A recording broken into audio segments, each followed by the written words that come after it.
Bonjour les Verseaux, on se retrouve pour votre lovoscope de ce mois de juin 2022. Donc vous commencez à avoir l'habitude, il s'agit d'une guidance générale concernant la sphère affective et amoureuse, que vous soyez en couple ou célibataire. Ça reste de la guidance générale pour le signe du Verseau. Vous pouvez très bien aller consulter les lovoscopes des signes de votre signe ascendant par exemple. Et vous pouvez aussi commander une guidance personnalisée sur mon site, donc que vous retrouverez dans le descriptif sous la vidéo. Donc ce mois-ci, j'ai changé un petit peu par rapport à l'utilisation des oracles, sauf que effectivement j'utiliserai comme régulièrement l'oracle des anges romantiques de Dorine Virtue. On a de plus le Love Answers Book, l'oracle d'Anka, le tarot psychique, l'oracle de la vérité, l'oracle de la tatou-thérapie et l'oracle du voyage sacré. Alors, pour démarrer, mes chers Verseaux, je vais vous demander de vous concentrer, de penser à ce qui vous préoccupe, sentimentalement parlant, ou de vous poser une question et on va aller découvrir le message qui vous est délivré. Fais le premier pas. Donc là, c'est une suggestion. Fais le premier pas. Soit ça va vous parler de suite, soit ça vous parlera plus tard. Allez, on va poursuivre avec l'oracle d'Anka. Pour les Verseaux.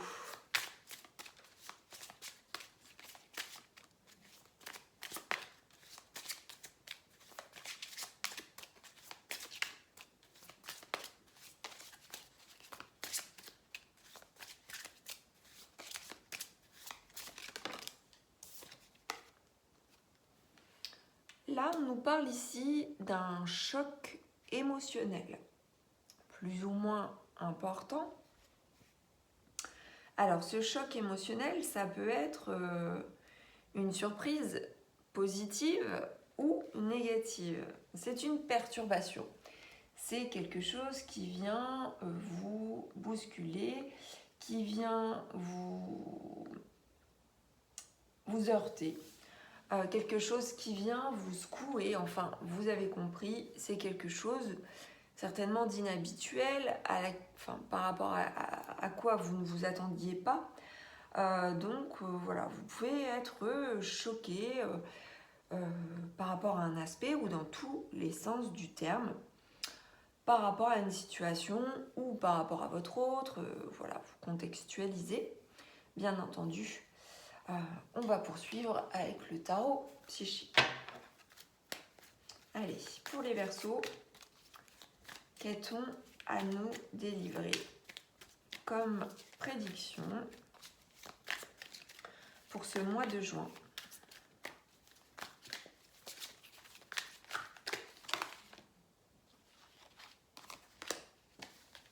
On nous parle d'évolution. On nous parle d'objectifs à atteindre. On nous parle de conduire les choses, de les amener vers un but. Donc il y a une volonté. Il y a une volonté, il y a un objectif. C'est même plus fort que l'attente.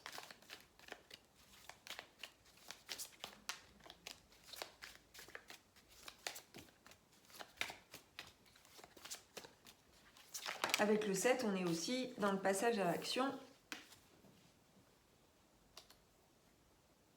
Ça concerne des choses soit matérielles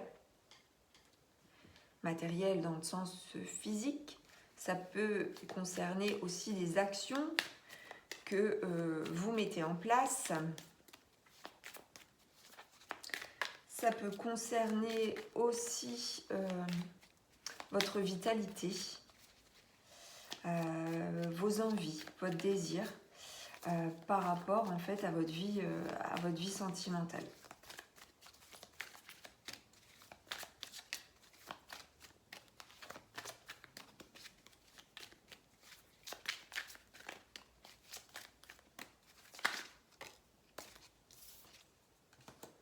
Alors là, il y a un alignement nécessaire à faire par rapport à vos corps énergétiques et sans doute aussi par rapport à votre corps physique, dû certainement à la perturbation dont on a parlé tout à l'heure.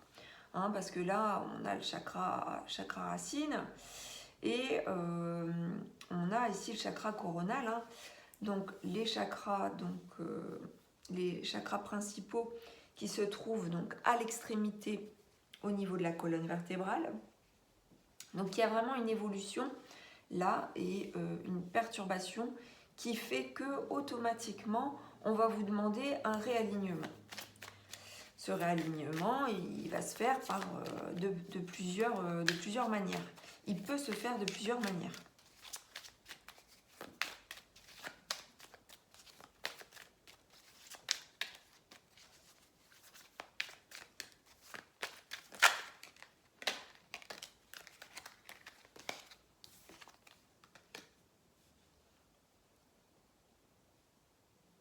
On a ici probablement soit une dépendance affective, ou soit quelqu'un, soit vous, votre autre, qui fait beaucoup de sacrifices dans sa vie, qui est peut-être très occupé, qui est peut-être aussi très perturbé. Et du coup, il peut y avoir comme ça, alors je dirais pas forcément un mal-être, hein, parce qu'on n'a pas d'écart pour le moment dans ce sens, mais on a une notion d'enchaînement, de blocage, en tout cas d'attache aussi peut-être, attache forte, peut-être trop forte. Alors, soit ça concerne directement votre couple ou de façon indirecte. Hein. Ça peut être pour certains d'entre vous des sacrifices qui sont faits parce que matériellement, vous avez besoin de rentrée d'argent et du coup, l'un ou l'autre travaille dur. Ça peut être quelque chose dans ce sens ou des sacrifices faits par rapport à vos enfants et qui occupent une grande part dans votre vie et du coup, vous êtes très occupé et probablement très perturbé. Encore une fois, vous ou votre autre.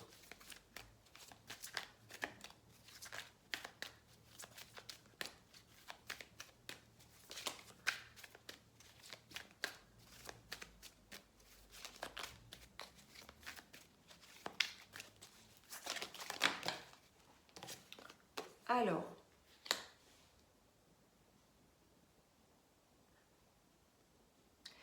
il y a des prises de conscience par rapport à ça. Donc, sans doute, ça doit vous parler.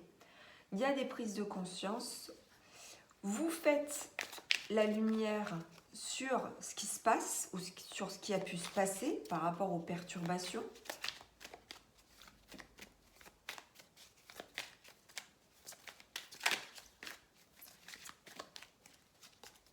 Vous apportez un regard nouveau et sans doute qu'on vous amène en fait à éclairer les choses, voilà, par rapport donc à cette situation.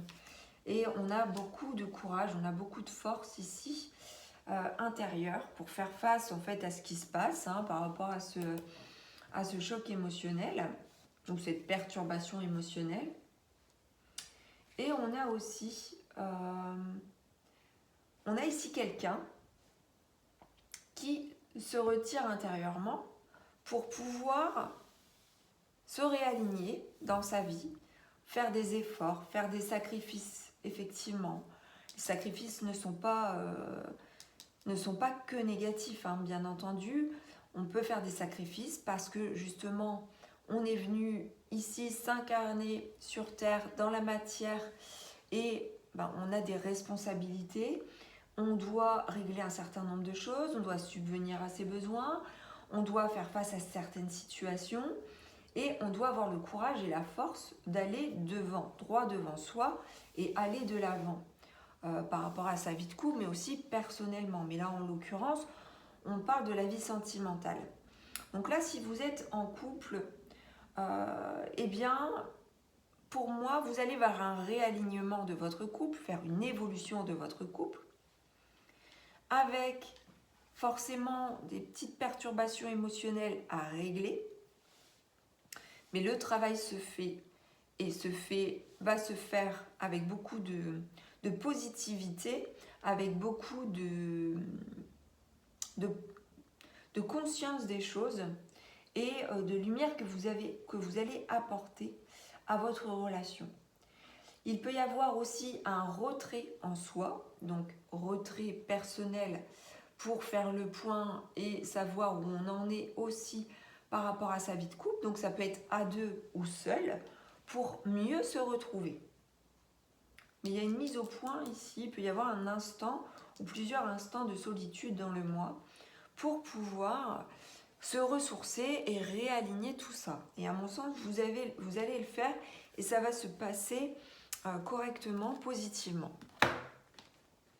On poursuit les Verseaux avec l'oracle de la vérité.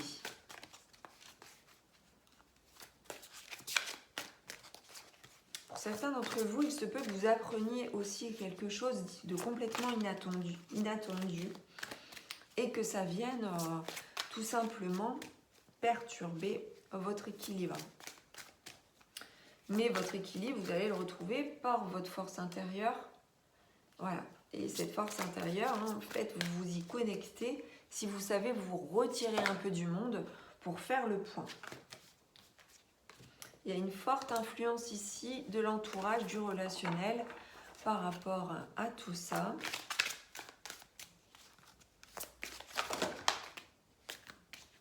Nous avons ici une jeune femme aux cheveux clairs.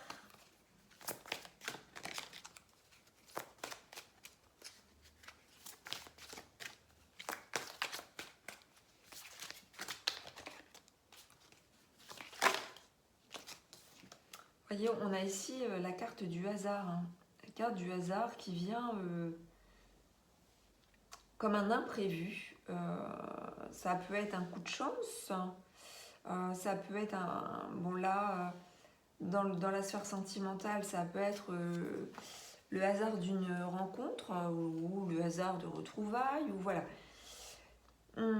Quelque chose d'inattendu qui viendra vous secouer. En lien probablement avec votre entourage, votre relationnel. Ça peut concerner cette jeune femme. Alors, jeune femme, hein, tout est relatif, mais une femme voilà, qui peut avoir moins, on va dire, moins de 35 ans.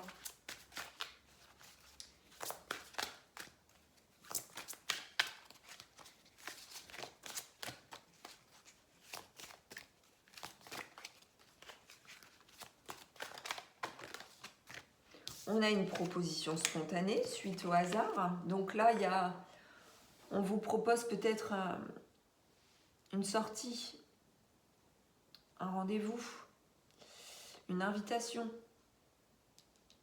Ça vient vous... Waouh! C'est peut-être ça qui vient vous perturber là.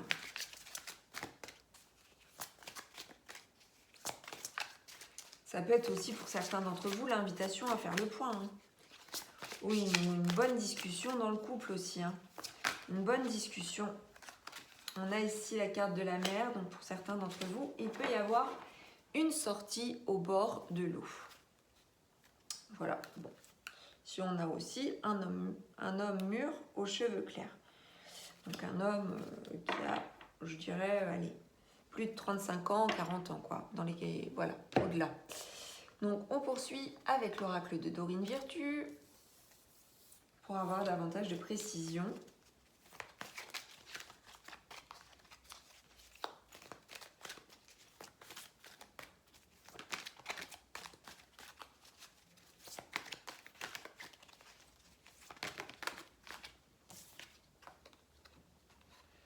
Nous avons ici deux choses. Alors, il peut y avoir plusieurs messages, hein, ne prenez pas tout pour vous. Là, on a ici la relation d'une vie antérieure. Donc, ça peut être, pour certains d'entre vous, le fait de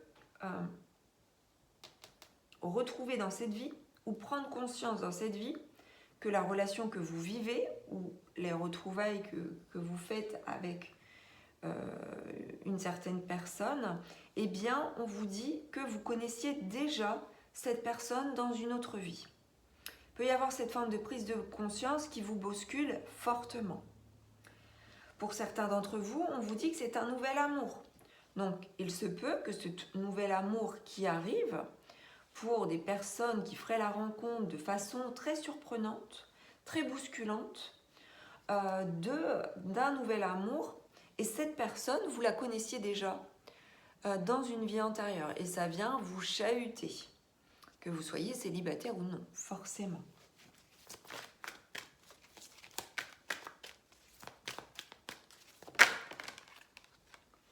Et on vous dit que c'est l'amour de votre vie. Donc là, le message, je viens de vous dire, voilà, là ça concerne certaines personnes. Ce message-là en particulier, donc il y a certainement dans cette vie, alors quand je vous dis les retrouvailles, c'est pas forcément les retrouvailles qu'une personne que vous avez déjà connue là dans cette vie-ci, bien que les retrouvailles avec une personne que vous avez connue dans cette vie-ci, donc par exemple une ex-partenaire ou un ex-partenaire peut très bien aussi correspondre à une personne que vous aviez connue dans une vie antérieure. Mais on vous parle quand même d'un nouvel amour. Donc il se peut que ce soit une nouvelle personne, malgré tout, que vous retrouviez d'une vie antérieure et que ce soit l'amour finalement de votre vie.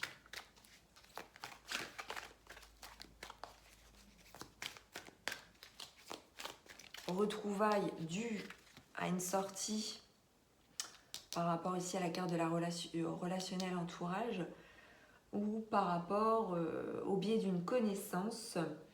Alors soit c'est près de l'eau ou alors voilà, il y a des rendez-vous qui se feront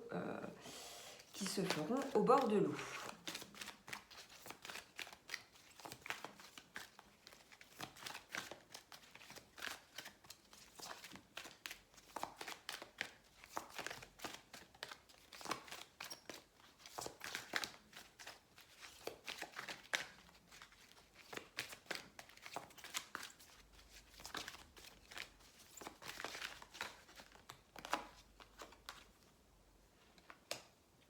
Pour certains d'entre vous, on vous demande de vous libérer et de reprendre la maîtrise de votre vie. Mais vous le faites parce qu'il y a une évolution là avec la carte du 7, qui est la carte du chariot dans le tarot. Vous allez droit devant vous, vous êtes déterminé, vous êtes positif et vous avez envie que les choses changent et bougent. Donc là, on va vers un réalignement de vous-même et certainement de votre vie sentimentale, vers un meilleur équilibre. Et bien qu'il y ait encore des choses qui doivent être libérées, et traverser un choc émotionnel, tout le monde peut en traverser un. Dédramatiser par rapport à ça, ne vous sentez pas coupable ou responsable de ça. Je dirais les émotions font partie du quotidien. Après, voilà, quand elles sont vraiment très fortes et qu'elles sont perturbatrices, il faut aller vers la gestion de cette émotion. Donc on poursuit avec l'oracle de la tatou-thérapie.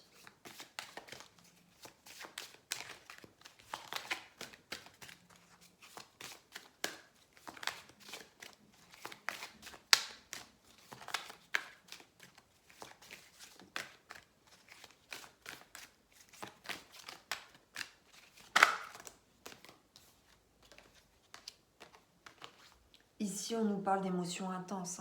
Donc, émotions intenses, vous voyez, c'est pas déconnant avec la perturbation émotionnelle. Il y a des émotions fortes. Il peut y avoir pour certains d'entre vous de la passion. C'est certain. La passion, elle vient perturber un petit peu les choses au niveau du corps et au niveau des corps physiques et corps énergétiques.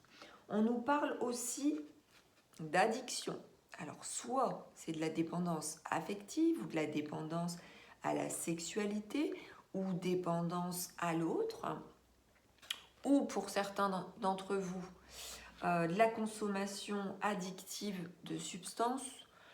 Alors, ça peut être le tabac, ça peut être de la drogue, ça peut être de l'alcool, ça peut être de la nourriture, enfin voilà, ça va être de l'addiction par rapport à quelque chose. Donc là, on est dans le relationnel, donc soit c'est vous, soit c'est votre autre. N'oublions pas qu'on a des émotions intenses, on a de la passion, et la passion peut être une addiction. Pour certains d'entre nous, La passion, c'est un leitmotiv. La passion, c'est ce qui vient... donc, certaines personnes, elles sont habituées aux relations passionnelles. D'autres personnes ne le sont pas. Ce qui peut être votre cas et du coup, ça vient vous perturber, là, comme ça. Mais en tout cas, on a quelque chose de très charnel aussi, très intense. Donc, ça peut être ça, hein, l'addiction.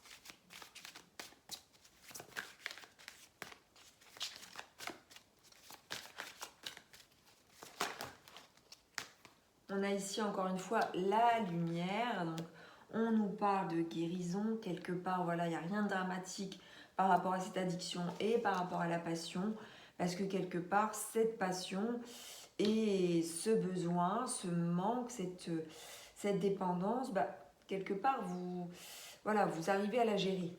Vous arrivez à la gérer et s'il y avait quelque chose d'excessif ou de toxique, vous en guérissez, ou l'autre va en guérir.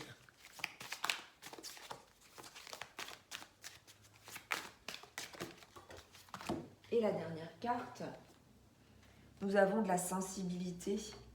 Ici, nous avons un signal d'alarme. Alors, le signal d'alarme, ça renvoie à quoi? Aux prises de conscience et à la perturbation émotionnelle qui vient vous dire « je dois gérer quand même cette passion qui m'anime, ces émotions qui m'animent, ce qu'il se passe là, ce chamboulement intérieur, ces retrouvailles ou cette nouvelle rencontre, ce nouvel amour qui fait générer pas mal de choses en moi. » Donc là, il y a beaucoup de choses autour aussi des émotions et des perturbations à gérer. Pour terminer avec l'oracle du voyage sacré, on va aller prendre connaissance des messages conseils de vos guides. On a la quête de changement. On a la quête du changement avec le 7.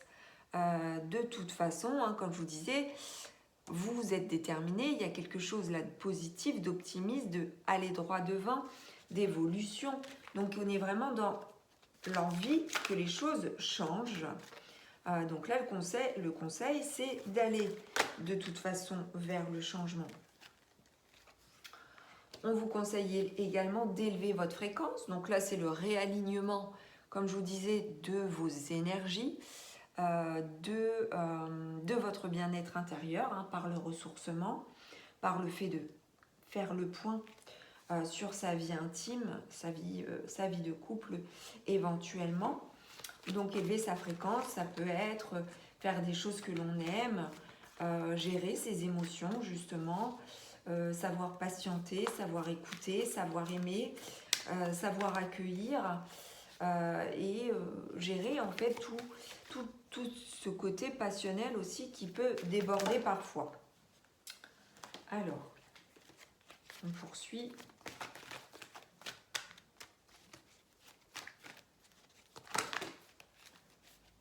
On vous demande de prendre soin de votre type tribu. Donc cette carte, pour la majeure partie des lovoscopes ce mois-ci, est ressortie. Donc ça doit être quelque chose de très énergétique, là je pense, qui concerne finalement la plupart des personnes. On vous demande de prendre soin de votre tribu. Prendre soin de sa tribu, là dans le côté affectif, sentimental, c'est prendre soin de son couple, prendre soin de sa famille, prendre soin de son foyer. D'accord, vous avez des obligations matérielles, sociales, professionnelles, mais attention de ne pas négliger votre couple, votre vie familiale. On vous conseille également de préserver votre savoir. Donc là, la carte préserver votre savoir, je dirais, c'est ne pas tout dire à tout le monde. Si vous avez des confidents ou une confidente, un confident, ça suffit, je dirais. Il y a des choses que vous devez garder pour vous. Voilà le message qui m'est délivré. C'est dans ce sens-là. C'est-à-dire que vous devez préserver votre intimité personnelle, mais également votre vie de couple. Et il y a des choses qui ne sont pas à dire, il y a des choses qui sont à garder pour vous. Donc voilà mes chers Verseaux, j'espère que votre lovoscope vous aura plu. N'hésitez pas à commenter, liker, partager et vous abonner à la chaîne de guidance et soins de l'âme si ça n'est pas fait et si bien sûr vous le souhaitez. Je vous souhaite une excellente journée ou soirée. Je vous embrasse.